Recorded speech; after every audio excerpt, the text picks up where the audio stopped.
मैं मेहरानगढ़ किला बोल रहा हूँ। मैं वही किला हूँ जिसकी नींव करणी माता ने लगवाई थी।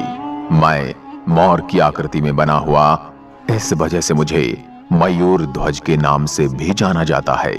मैं आज बूढ़ा हो चुका हूँ, लेकिन मारवाड़ के शौर्य और पराक्रम की वजह से मेरा मस्तक आज भी गर्व से ऊंचा है।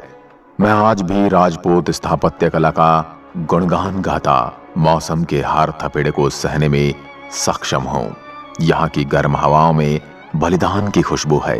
यहाँ के कण कण में वीरता का आभास है, जो मुझे इस पथरीले रेगिस्तान में हरियाली सा आनंद देता है। आप में से कईयों ने मुझे देखा होगा, लेकिन क्या आपको पता है मेरे पर शापित किले का एक ऐसा कलंक लगा है जो इतनी बरसातें झेलने पर भी मैं धो नहीं सका।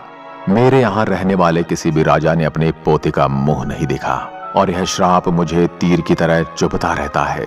और इसी वजह से मुझे इस पहाड़ी पर अकेला छोड़कर सब चले गए। मेरे बूढ़े कंधे आज इस कलंक को अपने ऊपर ढोए हुए हैं। इसके अलावा मुझे एक और श्राप था, जिसके बारे में आपको पता हो तो मुझे कमेंट में बताएं, नहीं तो मैं आगे आपको बताऊंगा ही। मैं राजस्थान राज्य के जोधपुर जिले में स्थित विशालकाय मेहरानगढ़ दुर्ग बोल रहा हूँ। 15वीं सदी में बना मैं मेहरानगढ़ जमीनी सतह से 125 फीट ऊंची पथरीली पहाड़ियों पर बना आज भी ज्यों का त्यों खड़ा आपकी राह देख रहा हूँ। 8 द्वार, कई बुर्जों और लगभग 10 किलोमीटर लंबी दीवारों से घिरा हुआ मैं, बाहर से न देखने जैसे अदृश्य सड़कों से जुड़े मेरे 4 द्वार हैं। मेरे परिसर के अंदर एक भव्य महल, अद्भुत नक्काशीदार किवाड़, जालीदार खिड़कियां और प्रेरित करने वाले नाम हैं, जिनका मैं आज आपसे परिचय कराऊंगा। मेरे एक एक महल से लेकर पूरे किले की अति सूक्ष्म जानकारी पहले आपको दे देता हूं। यदि आप मुझे देखने आ रहे हैं तो आपको 20 से 25 मिनट के पहाड़ी रास्ते को चलकर पार करते हुए आना पड़ेगा। इसके बाद अगर मेरे दुर्ग की पैदल चढ़ाई करना चाहते हैं तो आपको 10 से 15 मिनट और लग जाएंगे, परंतु अब मेरे अंदर लिफ्ट की व्यवस्था कर दी गई है। आप कुछ सेकंड में ही ऊपर आ सकते हैं। मेरे दुर्ग का असली नाम मेहरगढ़ हुआ करता था। मेहर का अर्थ होता है सूर्य और गढ़ का मतलब है किला। मेहरगढ़ का शाब्दिक अर्थ सूर्य का किला होता है, लेकिन बोलते बोलते मेरा नाम मेहरानगढ़ हो गया। मेरा निर्माण 1459 में राव जोधा ने शुरू करवाया था। मेरे मुख्य दरवाजे के बाहर ही आपको कुछ समाधि स्थल की छतरियां नजर आएंगी।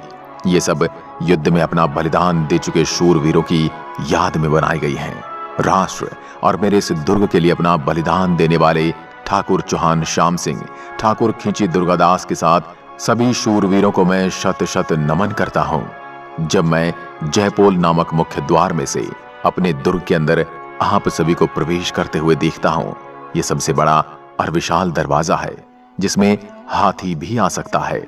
मेरे प्रांगण में प्रवेश करने से पहले आपको टिकट लेना पड़ेगा, जो प्रत्येक भारतीय के लिए 200 रुपए प्रति व्यक्ति है। आगे बढ़ते हुए मेरे दुर्ग में अंदर प्रवेश करते हैं। आपको 2 रास्तों से ऊपर जाने का विकल्प मिलेगा। जो उम्रदराज हैं, उनसे मैं यही निवेदन कहूंगा कि आप कुछ पैसे खर्च करके लिफ्ट के माध्यम से ऊपर जाइए। वहीं जवानों के लिए चलकर जाना सबसे बेहतरीन होगा। अब मैं दिखाता हूं मेरा 1.5 कांगड़ा पोल, जिसको लखन पोल के नाम से भी जाना जाता है। राजशाही के दौर में ये मुख्य पोल यानी कि मुख्य दरवाजा हुआ करता था। ये जो आप लखन पोल और मेरी दीवारों पर छेद के निशान देख रहे हैं, ये एक युद्ध की कहानी बयान करते हैं।